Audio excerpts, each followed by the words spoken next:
प्यारे बच्चों, नमस्कार। मैं डॉक्टर सर्वेश मौर्य, क्षेत्रीय शिक्षा संस्थान एनसीईआरटी मैसूर से आपका आज के कार्यक्रम में हार्दिक स्वागत करता हूं। आज हम चौथी कक्षा के लिए निर्धारित पुस्तक रिमझिम भाग 4 के पहले पाठ को पढ़ेंगे, जिसका नाम है मन के भोले भाले बादल। कार्यक्रम के अंत में आप जान पाएंगे कि कविता का सही अर्थ क्या है, कविता में प्रयुक्त शब्दों के अर्थ किस किस्म के हैं और आप उसका अपने जीवन व्यवहार में कैसे इस्तेमाल कर सकते हैं। साथ ही आप यह भी जान पाएंगे कविता के भीतर जो कहानी है उसको कैसे आप अपनी भाषा में सुना सकेंगे। अब हम कविता का पाठ करेंगे। इस कविता को हम अलग अलग मुद्राओं में पढ़ेंगे, अलग अलग तरह से पढ़ेंगे।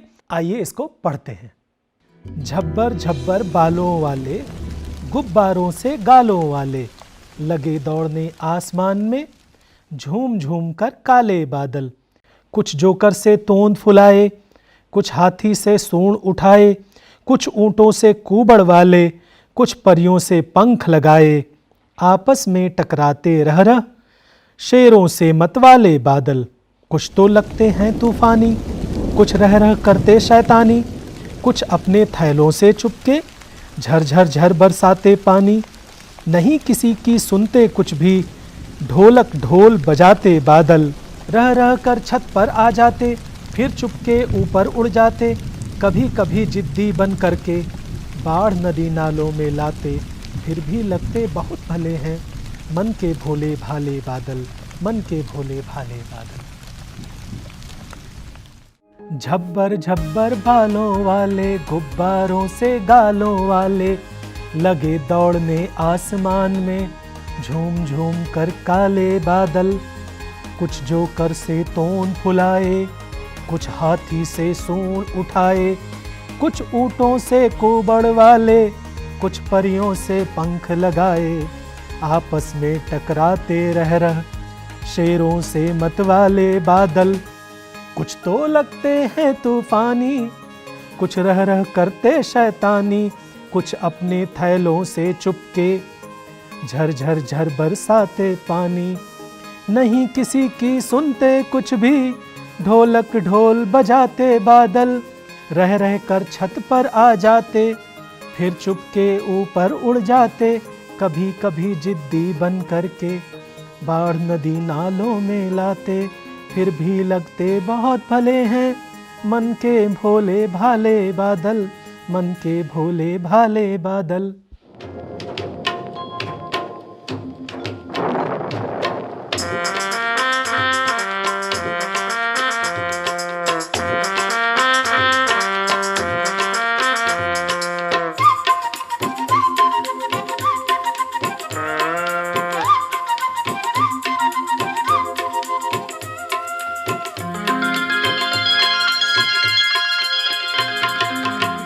झब्बर बालों वाले, झब्बर झब्बर बालों वाले, गुब्बारे से गालों वाले, गुब्बारे से गालों वाले, लगे दौड़ने आसमान में, लगे दौड़ने आसमान में, झूम झूम कर काले बादल, झूम झूम कर काले बादल।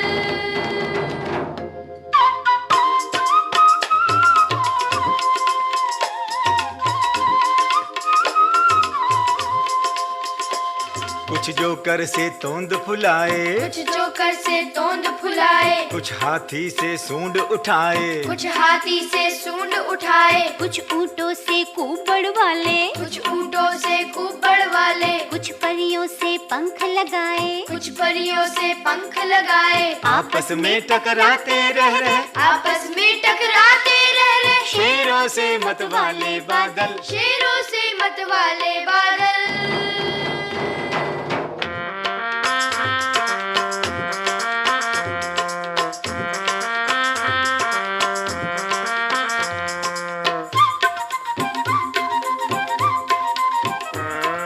कुछ तो लगते हैं तूफानी, कुछ तो लगते हैं तूफानी, कुछ रह रह करते शैतानी, कुछ रह रह करते शैतानी, कुछ अपने थैलों से चुपके, कुछ अपने थैलों से चुपके, झर झर झर बरसाते पानी, झर झर झर बरसाते पानी, नहीं किसी की सुनते कुछ भी, नहीं किसी की सुनते कुछ भी। ढोलक ढोल बजाते बादल, ढोलक ढोल बजाते बादल।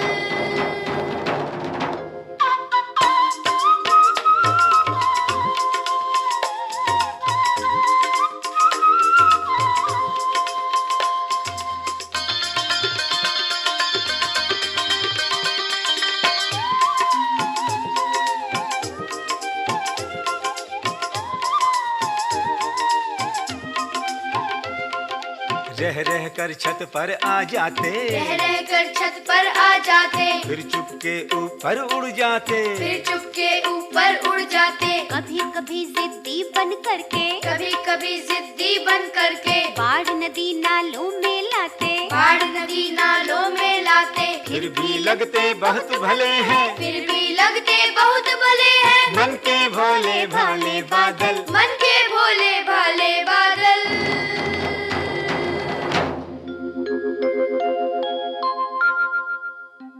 बच्चों, हमने यह कविता पढ़ी और कविता का आनंद लिया।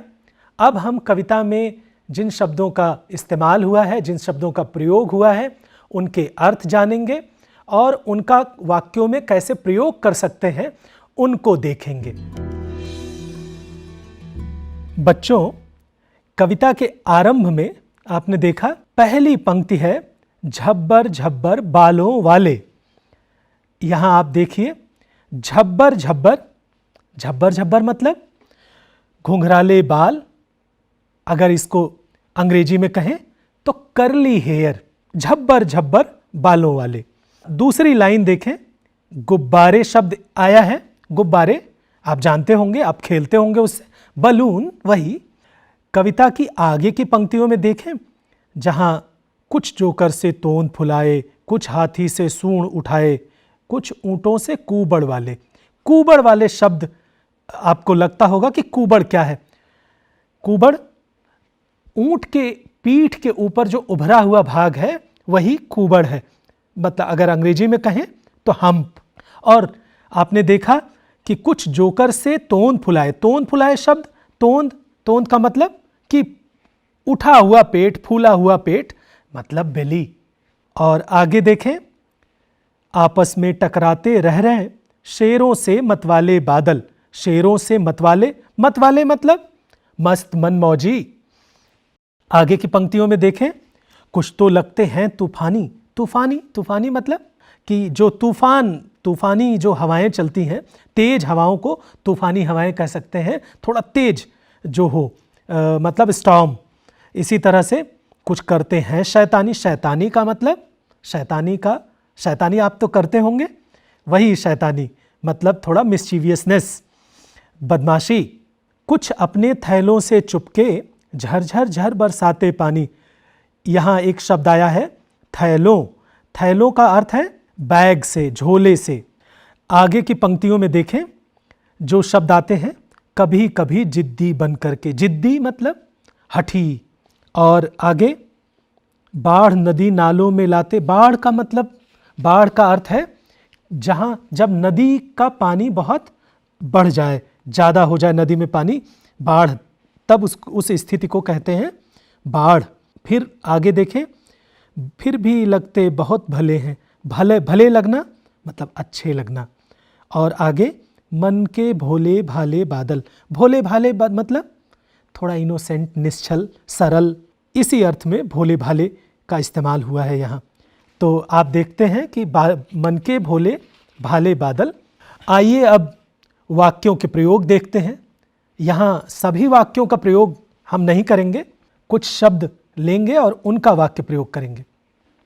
एक शब्द है जिद्दी, उसका अर्थ है हठी।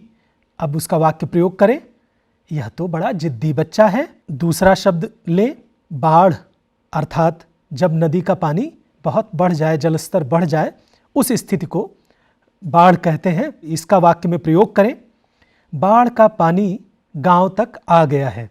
एक और शब्द लेते हैं भले, अर्थात अच्छे, गुड। अब इसका वाक्य में प्रयोग करते हैं, वे लोग अच्छे लोग हैं। भले लोग हैं।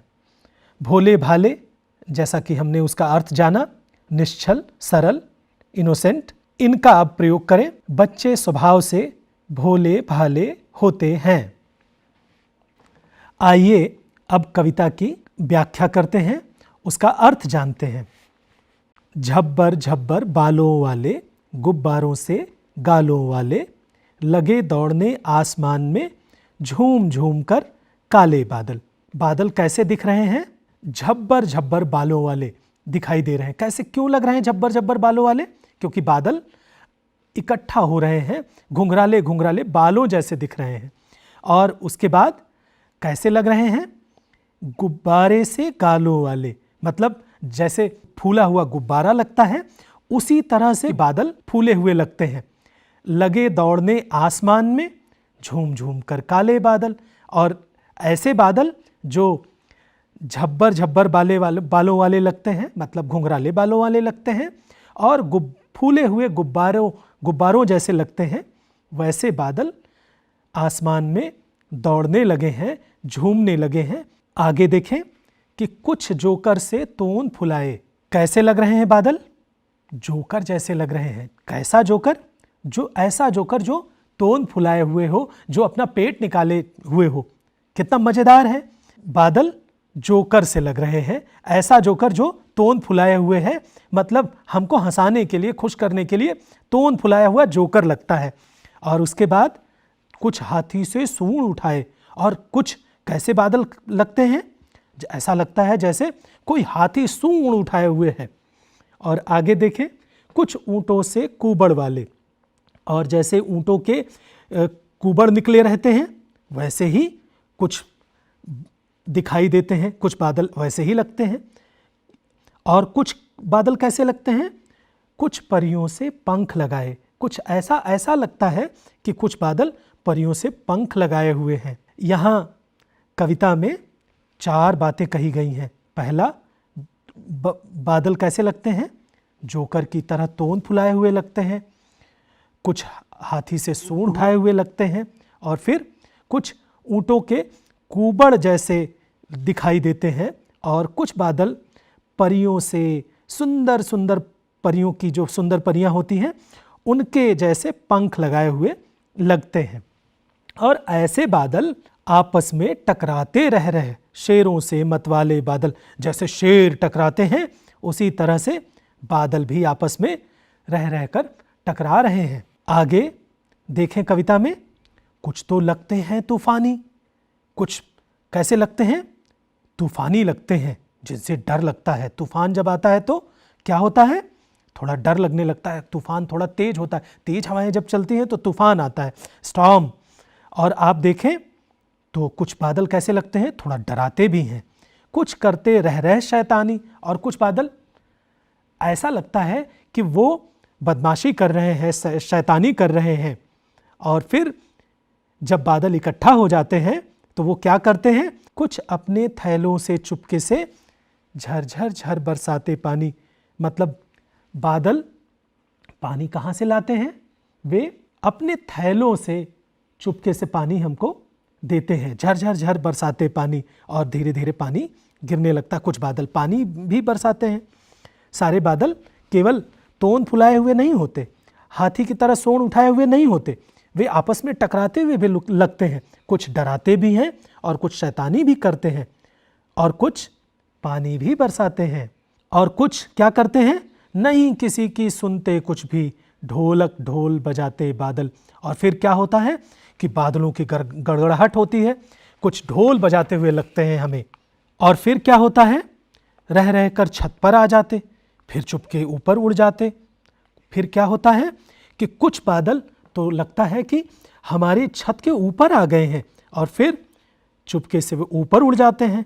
कभी वे जिद्दी बनकर क्या करते हैं? थोड़ा जिद करते हैं, और उसके बाद ज़्यादा पानी बरसा देते हैं, जिससे नदी नालों में बाढ़ आ जाती है। नदी जो बड़े जल स्रोत हैं जहाँ ज़्यादा पानी रहता है, जो बहता है, और नाले छोटी जगहें जहाँ पर जो पानी रुका हुआ रहता है और केवल बारिश में निकलता है, उन्हीं को हम नाले कहते हैं, जो बारिश में बनते हैं।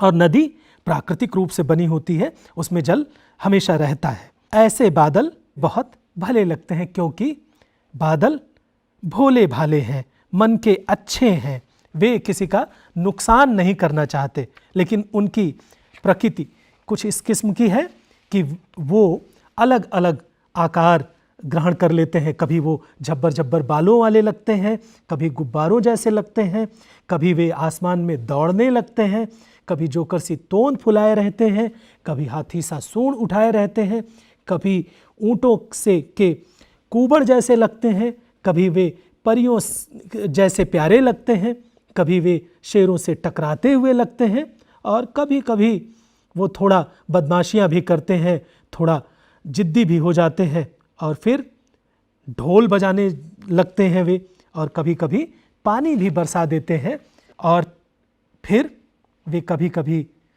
बाढ़ भी ला देते हैं। लेकिन बादलों का स्वभाव अच्छा है, वे भोले भाले होते हैं। बच्चों, आपने देखा कि इस कविता में कुछ शब्दों का बार बार प्रयोग किया गया है, जैसे झब्बर झब्बर, झूम झूम, झर झर झर। ये जो शब्द हैं, इन शब्दों का कवि ने बार बार क्यों प्रयोग किया? आपके मन में ये सवाल तो उठ रहा होगा। ये शब्द जब भी इनका बार बार प्रयोग किया जाता है तो ये शब्द क्या करते हैं? ये शब्द किसी बात पर जोर देने के लिए कहा जाता है, तब इन शब्दों का हम प्रयोग करते हैं। ये शब्द अर्थ को और बढ़ा देते हैं, इसलिए इन शब्दों का बार बार प्रयोग किया जाता है। ऐसे शब्दों को हम पुनरुक्ति शब्द कहते हैं। बच्चों, कविता को हमने पढ़ा, कविता का हमने अर्थ समझा, हमने जाना कि कविता में जो बादल हैं वो कितने तरह के रूप बदल सकते हैं, वो कितने प्यारे होते हैं, वो कितने भोले होते हैं, वे कितने अच्छे होते हैं, वे हमारे जीवन पर कितना प्रभाव डालते हैं। और आपने यह भी जाना कि इस कविता में जो शब्द प्रयोग किए गए हैं उनका कैसे अपने जीवन में हम प्रयोग कर सकते हैं, उनका वाक्यों में कैसे प्रयोग कर सकते हैं। मैं उम्मीद करता हूँ कि यह कविता पढ़ करके आपको काफ़ी आनंद आया होगा। आज के कार्यक्रम में बस इतना ही। अगले कार्यक्रम में फिर मुलाकात होगी। धन्यवाद।